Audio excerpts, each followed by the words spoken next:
With the British Royal Society acting as the headquarters of the propaganda machine, they now needed to introduce the science itself. That science was Darwinism, or evolution. Given that the founding members of the Royal Society were Freemasons, whatever science they came up with would only be an extension of their occult doctrine. The theory of evolution is nothing less. In The Meaning of Masonry, W. Elm Wilmshurst reveals the worldview underpinning the new Masonic science. This, the evolution of man into Superman, was always the purpose of the ancient mysteries, and the real purpose of modern Masonry is not the social and charitable purposes to which so much attention is paid, but the expediting of the spiritual evolution of those who aspire to perfect their own nature and transform it into a more godlike quality. And this is a definite science, a royal art, which it is possible for each of us to put into practice, whilst to join the craft for any other purpose than to study and pursue the science is to misunderstand its meaning.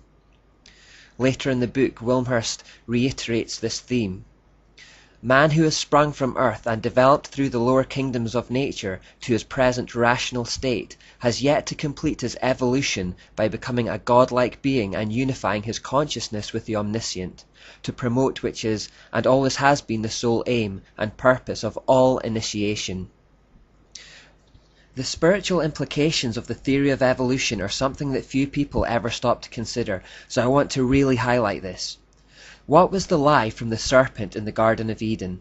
It was that by attainment of knowledge by our own efforts, we would become as gods. Now what does evolution teach? It teaches that we are constantly evolving onwards and upwards over time, and if we are constantly evolving throughout time, where is the end goal? Surely the end goal is when man has reached absolute perfection. We cannot evolve beyond perfection. And what is another name for absolute perfection other than godhood?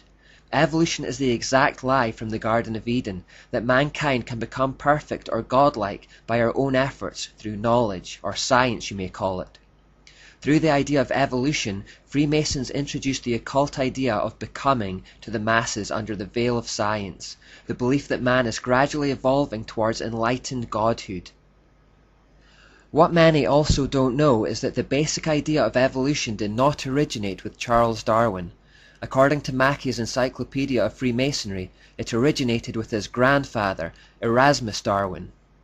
Dr. Erasmus Darwin was the first man in England to suggest those ideas, which were later to be embodied in the Darwinian theory by his grandson, Charles Darwin, who wrote in 1859, Origin of Species. Now Erasmus Darwin was the founder of the Masonic Lunar Society. According to author Ian Taylor, the Lunar Society was active from about 1764 to 1800, and its prominent influence continued long afterwards under the banner of the British Royal Society. The group's name owed itself to the fact that the members met monthly at the time of the full moon, which suggests some kind of link to the goddess Ashura again. The membership of this group boasted such luminaries as John Wilkinson, James Watt, Matthew Boulton, Joseph Priestley, Josiah Wedgwood, and Benjamin Franklin. These men, along with other members, were given the title Merchants of Light. Mackey's Encyclopedia of Freemasonry says, before coming to Derby in 1788, Dr. Darwin had been made a Mason in the famous Time Immemorial Lodge of Canongate, Kilwinning, No. 2 of Scotland. Sir Francis Darwin, one of the Doctor's sons, was made a Mason in Tyrian Lodge No. 253 at Derby in 1807 or 1808. His son Reginald was made a Mason in Tyrian Lodge in 1804. The name of Charles Darwin does not appear on the rolls of the lodge, but it is very possible that he, like Francis, was a Mason. In 1794, Erasmus Darwin wrote a book called Zoonomia, where he expanded upon his theory of evolution. It was based on the occult concept of becoming, the gradual process of attaining godhood. Even before then, however, John Locke, a prominent Freemason and member of the British Royal Society, had taken the Hindu idea of reincarnation, which had been brought to Britain by the East India Trading Company, and formulated his own ideas on evolution based on it. The British Royal Society accepted his ideas, and they also received the support of the male members of the Darwin family at the time. 2 centuries later, this occult concept of becoming would be transmitted to Charles Darwin, and the Origin of Species would be born. So the evolutionary theory clearly had occult roots that predated Charles Darwin by a long way. These occult ideas were developed by Freemasons before Darwin brought it to public attention with his book. Now remember, the reason that we had deism was at least partly because people couldn't explain the origins of life without some kind of God. The general population understood that things don't just pop into existence uncaused. If we came home and found an elephant in our house, the first thing we'd ask is, who put it there? How did it get in the house? We understand that elephants don't just pop into existence. Things which begin to exist always have a cause. Therefore, one of the key problems for the evolutionary theory to solve was how life could arise from non-living matter. If life could come from chemicals by some kind of natural and undirected reaction, the need for God to explain the origin of life was eliminated. This concept is called spontaneous generation. It was the only way evolution could even get off the ground. Louis Pasteur wrote, "To bring about spontaneous generation would be to create a germ. It would be creating life. It would be to solve the problem of its origin. It would mean to go from matter to life through conditions of environment and of matter. God as author of life would then no longer be needed. Matter would replace him. God would need to be invoked only as author of the motions of the universe."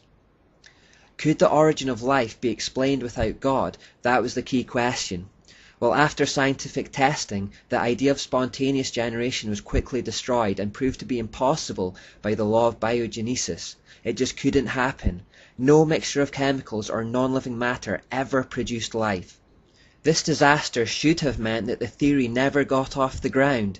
However, this didn't stop men of science from defying nature even to this day. Evolution still has no answer for the origin of life, and the whole enterprise continues on blind faith. This is an example of science becoming scientism, a philosophy masquerading as undisputed fact.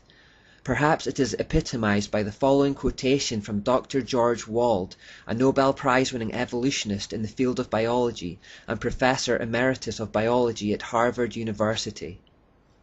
"There are only two possibilities as to how life arose. One is spontaneous generation arising to evolution.